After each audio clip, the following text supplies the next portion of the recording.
రీసెంట్గా G20 summit అనేది complete అయింది. ఇది జోహన్స్బర్గ్లో సౌత్ ఆఫ్రికా కంట్రీలో కంప్లీట్ అయింది. ఈ రమాపోసా గారు మరి ప్రధాని మోడీ గారి యొక్క రిలేషన్షిప్ గురించి, వాళ్ళు తీసుకున్న ఒప్పందాల గురించి, అసలు G20 అనేది ఏంటి, అసలు G20 మనం ఎందుకు ఇంత పెద్ద సమ్మిట్ ఎందుకు జరుగుతుంది అండ్ ఒక కంట్రీ G20 సమ్మిట్ని బాయ్కాట్ చేసింది. ఈ కంప్లీట్ ఇన్ఫర్మేషన్ని మనం ఈ వీడియోలో తెలుసుకుందాం. ప్రతి ఒక్కరు కూడా వీడియోని లాస్ట్ వరకు చూడండి.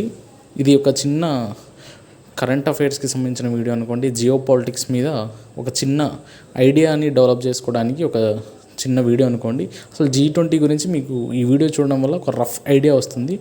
హలో ఎవ్రీవన్, ఐఎమ్ నసీర్ బాబా. మీరందరూ చూస్తున్నారు అన్ఫిల్టర్ బై నసీర్ ఛానల్. ప్రతి ఒక్కరు కూడా వీడియోని లాస్ట్ వరకు చూడడానికి ట్రై చేయండి. చూసిన వాళ్ళంతా సబ్స్క్రైబ్ చేయండి. మీ యొక్క ఒపీనియన్ని కామెంట్ బాక్స్లో కామెంట్ చేయండి. లైక్ మాత్రం కంపల్సరీ చేయండి. అసలు G20 అంటే ఏంటి?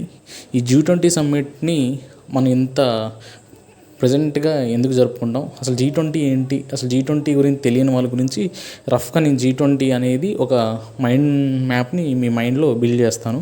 అసలు G20 ఎలా ఏర్పడింది? 1997, 1998లో ఆసియాలో ఫైనాన్షియల్ క్రైసిస్ అనేవి చాలా పీక్గా వచ్చుండే.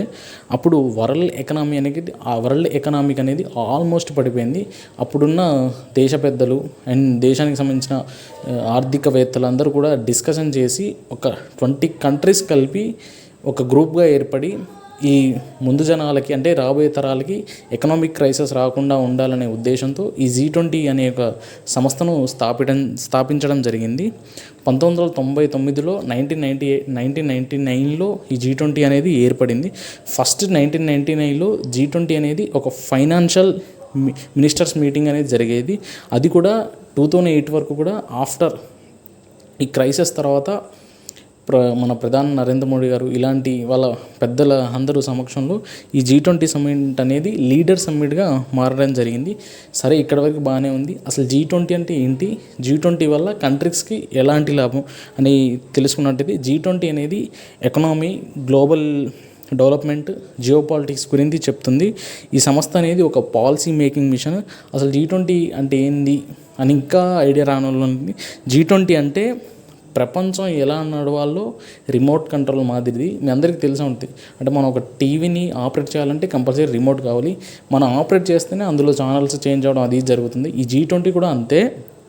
ప్రపంచం ఎలా నడవాలో రిమోట్ కంట్రోల్ మాదిరి నడుస్తుంది. మీ అందరికీ కూడా G20 అంటే ఏంటి, అది ఎప్పుడు ఏర్పడింది, అది దేని గురించి ఎక్కువగా చెప్తుంది అనేది ఎకనామిక్ గురించి ఎక్కువగా డిస్కషన్ చేయడం జరుగుతుంది. అంటే ఆర్థిక వ్యవస్థ గురించి డిస్కషన్ చేయడం జరుగుతుంది. మీ అందరికీ కూడా అసలు G20 అంటే ఏంది కొంచెం ఒక రఫ్ ఐడియా వచ్చి ఉంటుంది. అసలు G20 ఏర్పడింది 1999లో.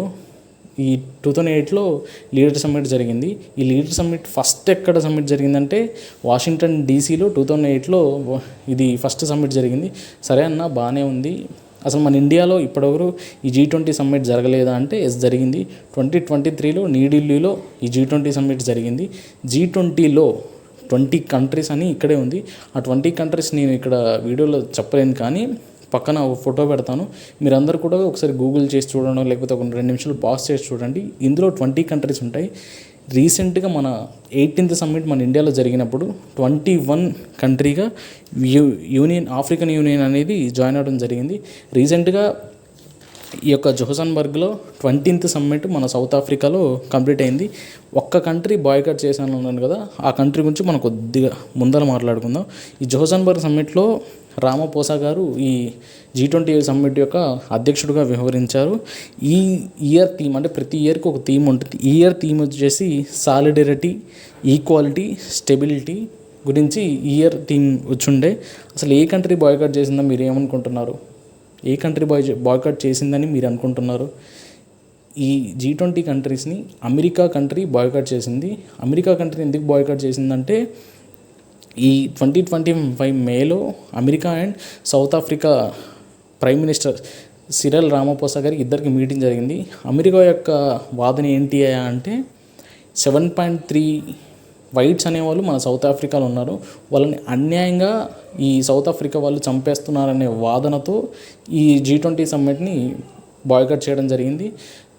సరే మీరు సౌత్ ఆఫ్రికా టీంని చెక్ చేసినట్లయితే మినిమం బ్లాక్స్ ఉంటారు, వైట్స్ కూడా ఉంటారు. 7.3% మంది ఈ సౌత్ ఆఫ్రికాలో వైట్స్ ఉన్నారు. అన్యాయంగా రైతుని చంపేస్తున్నారు మీ బ్లాక్స్ అనే ఒక ఉద్దేశంతో ఈ యొక్క G20 సమ్మిట్ని బాయ్కాట్ చేయడం జరిగింది. వాళ్ళిద్దరి మధ్య చాలా రాద్ధాంతం జరుగుండే. ప్రెస్ మీట్లో మీరు అందరూ చూసినట్టయితే ఒకసారి 2022 మే 2025లో జరిగిన ప్రెస్ మీట్ చెక్ చేస్తే వాళ్ళిద్దరు కూడా ఈ మన యొక్క ట్రంప్ గారు ఫోటోలు చూపిస్తూ ఉంటారు, వీళ్ళందరినీ చంపేస్తున్నారు అన్యాయంగానే ఒక ఉద్దేశంతో ఈ ఇయర్ అనేది G20 సమ్మిట్ని అమెరికా బాయ్కాట్ చేసింది. అసలు చూడాలి నెక్స్ట్ G20 సమ్మిట్ అనేది మనం అమెరికాలోనే జరగాలి 21 సమ్మిట్.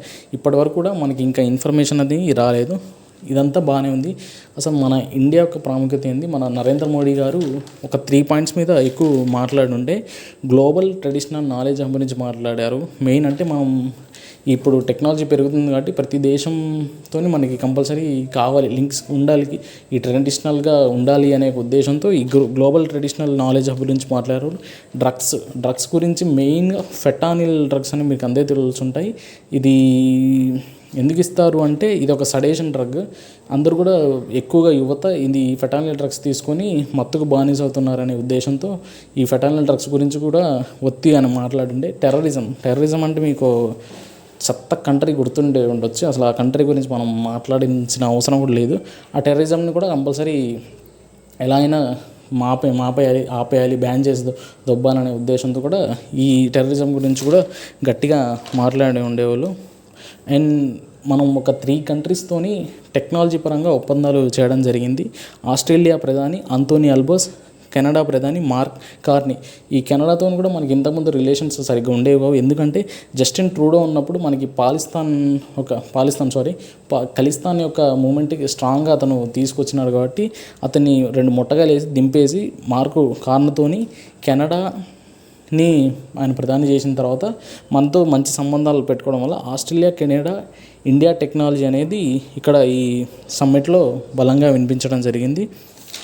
ఇంకా అసలు ఏమేమి మాట్లాడారు ఏంటి ఇంకా అంటే మనం ఇయర్ ఏమేమి దేని గురించి డిస్కషన్ చేశారు అనే ఒక పాయింట్కి వస్తే టెర్రరిజం గురించి మెయిన్గా మాట్లాడుండే. యుఎన్సీ యొక్క రిఫార్మ్ గురించి మాట్లాడారు. ఆఫ్రికా ఇండియా యొక్క రిలేషన్షిప్ గురించి, డిజిటల్ ఇన్ఫ్రాస్ట్రక్చర్ గురించి, గ్లోబల్ లీడర్షిప్ బ్యాలెన్స్ గురించి ఇవన్నీ మాట్లాడారు. మీకు అందరికీ తెలిసి ఉంటుంది మెయిన్గా ఈ G20 సమ్మిట్ అనేది ఎకనామికల్గా, టెక్నాలజీగా, డ్రగ్స్కి, టెర్రరిజంకి, ఎన్విరాన్మెంట్కి, బయోటెక్నాలజీకి వీటన్నిటి గురించి డిస్కషన్ చేస్తారు. ఒక 21 కంట్రీస్ వాళ్ళందరూ పాల్గొంటారు. మిగతా 42 కంట్రీస్ కూడా ఈ సంవత్సరం జోహాన్స్బర్గ్ సమ్మిట్లో పాల్గొనడం జరిగింది. ఇదంతా బాగానే ఉందన్న మాట్లాడారు. దేని గురించి మాట్లాడలేదు, కొన్ని విషయాల గురించి ఇక్కడ డిస్కషన్ చేయలేదు. అదే ఉక్రెయిన్ రష్యా యొక్క యుద్ధం గురించి, మిడిల్ ఈస్ట్ కంట్రీస్ వస్తే మీ అందరికీ తెలిసే ఉండొచ్చు. Israel Palestine wars and Saudi Iran యొక్క వార్స్. సౌదీ ఇరాన్ నుంచి మనకి ఇంకా ఫ్యూయల్గా అంటే ఇంధనాన్ని మనం ఇక్కడి నుంచే సరఫరా చేస్తాం కాబట్టి దీని గురించి కూడా ఇక్కడ డిస్కషన్ చేయలేదు. కాబట్టి ఇది మనకి ఇంకా కొలిక్కి రాలేదు.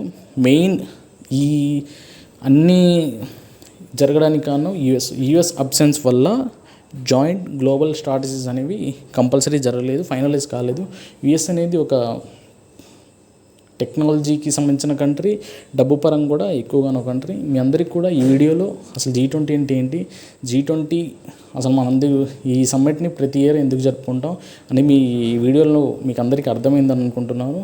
ఇలాంటి వీడియోస్ డైలీ నా నుంచి మీకు వస్తూనే ఉంటాయి. మీ అందరూ కూడా ఒక నాలెడ్జ్ గెయిన్ చేయడం కోసమే నీ ఛానల్ని స్టార్ట్ చేయడం జరిగింది. ప్రతి ఒక్కరు కూడా ఎటువంటి ఫిల్టర్స్ లేకుండా అన్ఫిల్టర్ కంటెంటే నా ఛానల్ దొరుకుతుంది. ప్రతి ఒక్కరు కూడా ఈ లాస్ట్ వరకు వీడియో చూసిన థ్యాంక్ యూ. ఎవరైనా మిస్టేక్స్ జరుగుంటే ఈ కామెంట్ బాక్స్లో కామెంట్ చేయండి. ప్రతిరోజు నా తరపు నుంచి ఇలాంటి వీడియో మీకు కంపల్సరీ వస్తుంది. మీరందరూ కంపల్సరీ సబ్స్క్రైబ్ చేయండి. రేపటి వీడియోలో మళ్ళీ కలుద్దాం. Thank you, bye.